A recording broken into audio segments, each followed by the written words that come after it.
Nowadays, you know, people do. If you're a nurse or a doctor or an EMT, to some extent you have your hands tied too, because one of the realities is no one wants to acknowledge that people and patients can become violent very quickly. And I got to tell you, back in the day, if I was about to be attacked or being attacked, I would protect myself without doing it. But nowadays, I will say, you're in the back of your mind, if someone saw this out of context, they would think that I'm being some terrible physician, but they wouldn't see the part where someone just took the tray where I was trying to suture up someone's face who was involved in a drug bust last night and completely gorked out of their mind, and then they wake up in the middle while you're trying to help them, and they start cursing and spitting and then attack you.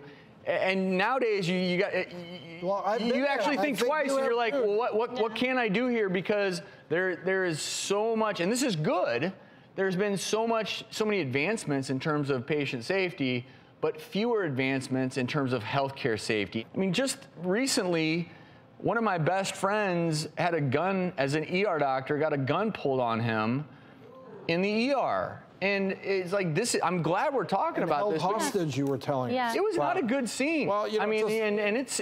I'm telling you, that's just not good. It's a sad state of affairs if we have to implement metal detectors in our hospitals. I mean, this is the infirm, the sick coming in for care, and they have to go through that type of security check.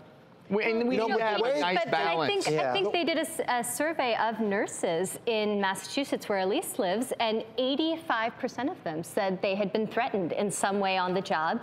And it's apparently you're more likely to be assaulted as a nurse there than if you're a prison guard or a police officer. So it is really dangerous. Well, you're a nurse alone in a patient room, and we use the example, look, people aren't always on drugs when this happens, but we just used the example earlier of K2 and the psychotic reactions that people have. Sometimes the patients aren't even, they may be so gorked out of their mind, they don't even know that they're attacking their nurse. And so I think it's a balance here. I love her ideas, but I think it's also, as a country, we need to be sympathetic to the fact that if a nurse is in this situation, the ability to protect oneself, because this will continue to happen. The ERs are reflecting the changes we're seeing in more and more drug use, people seeking opioids, and a very violent society out there. I mean, I think it has to be mentioned that 91% of nurses are women, and there is a larger culture of violence against women that's pervasive, and it's happening across the country, and this is just one manifestation of that as well. It's important that we're taking a look at it now. We need to take care of our patients. That's the #1 priority.